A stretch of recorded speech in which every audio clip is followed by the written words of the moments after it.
Assalamu alaikum wa rahmatullahi wa barakatuh. Bienvenue à toutes et à tous.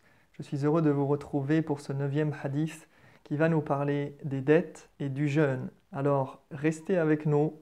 Je vous en dis un petit peu plus juste après. À tout de suite. لباس التقى خير الملابس كلها وأبهى لباسا في الوجود وأجمل.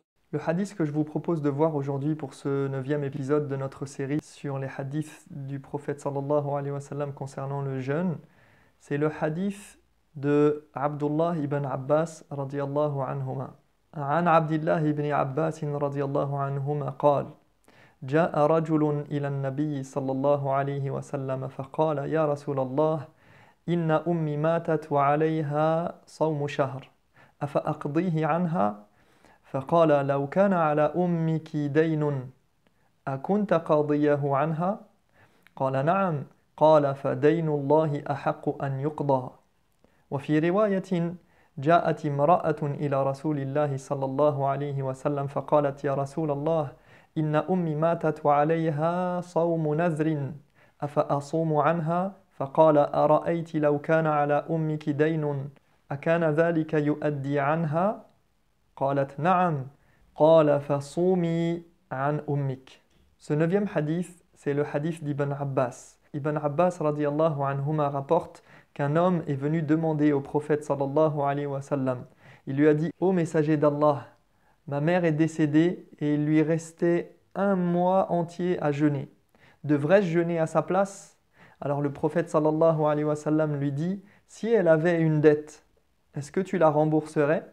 Et l'homme dit: bien évidemment. Et le prophète de conclure: eh bien, la dette vis-à-vis d'Allah subhanahu wa ta'ala mérite encore plus d'être remboursée.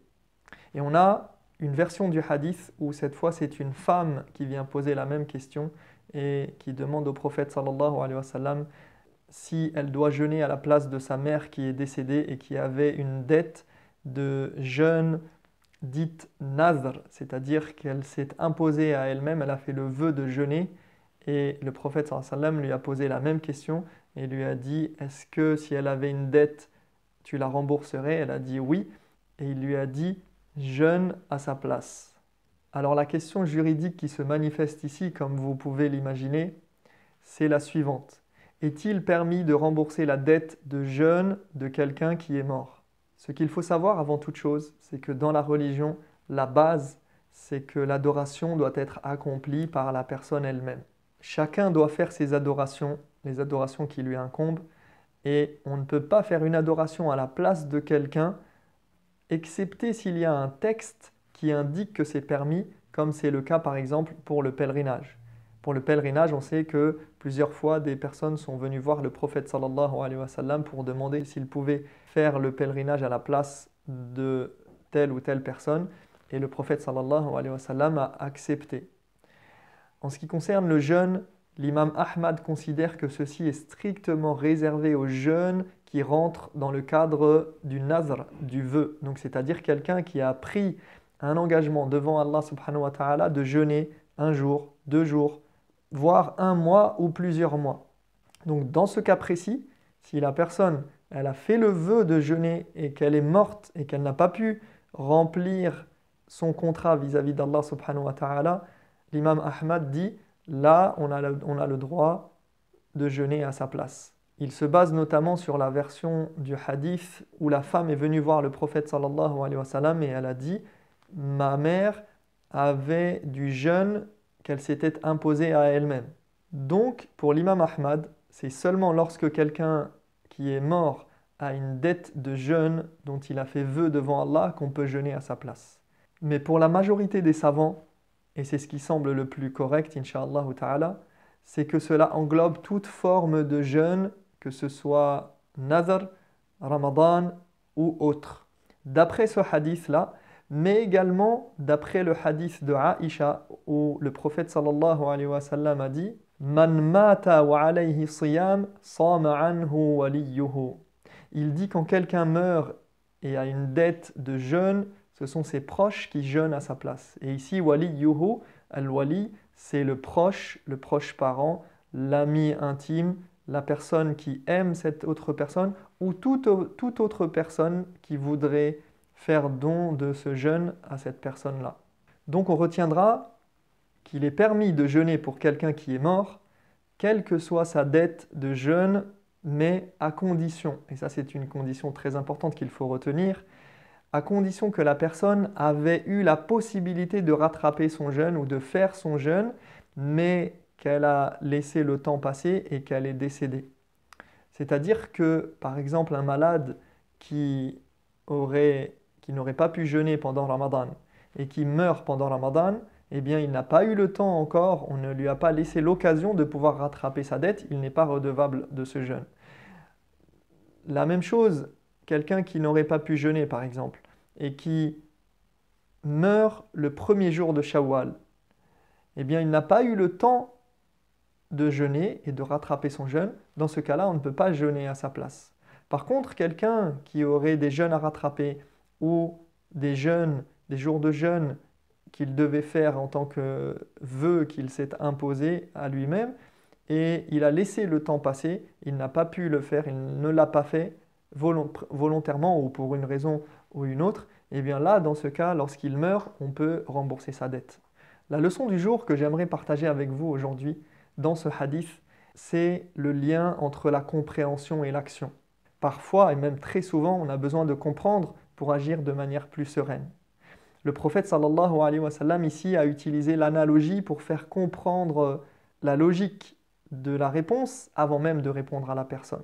Et d'ailleurs, ce hadith est souvent cité dans les livres de Usul al-Fiqh, des fondements de la jurisprudence, lorsqu'on en vient à parler de l'analogie, parce qu'il a fait une véritable analogie ici, alayhi salat wa salam. Donc ici, le prophète sallallahu alayhi wa sallam a usé de l'analogie en comparant la dette de jeûne et la dette palpable en termes financiers. Il a dit, si ta mère avait une dette financière, est-ce que tu l'aurais remboursée?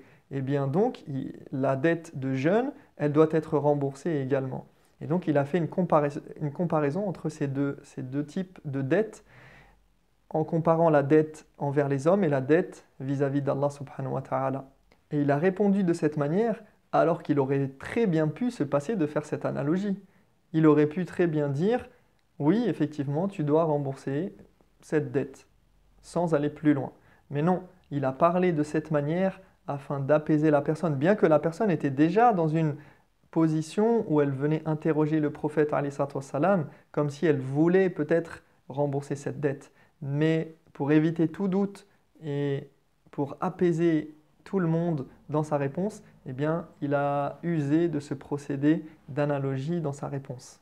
Donc ici, on voit à travers ce hadith et cette réponse du prophète sallallahu alayhi wa sallam que le fait de mieux comprendre permet de mieux agir. Et nous, en tant que musulmans, nous devons être dans le juste milieu entre vouloir tout comprendre à tout prix et du coup ne faire que lorsqu'on a compris, comme certains disent « Ah, je ne porterai le hijab que lorsque cela rentrera dans mon esprit ou que j'aurai compris le pourquoi du comment, ou je ferai la prière que lorsque j'aurai compris tel et tel aspect, ou je ferai telle et telle chose de la religion quand j'aurai compris. » Donc, on doit faire la part des choses et on doit trouver le juste milieu entre vouloir tout comprendre à tout prix et tout faire sans rien comprendre.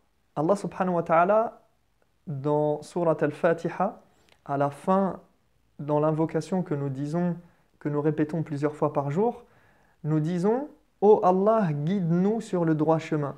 Le droit chemin qui se distingue du mauvais chemin. Et le mauvais chemin, c'est lequel? C'est le chemin des égarés et de ceux qui ont encouru la colère d'Allah subhanahu wa ta'ala. « Ghayril maghdubi alayhim waladdallin » Ne nous guide pas sur le chemin de ceux qui ont encouru ta colère et le chemin des égarés.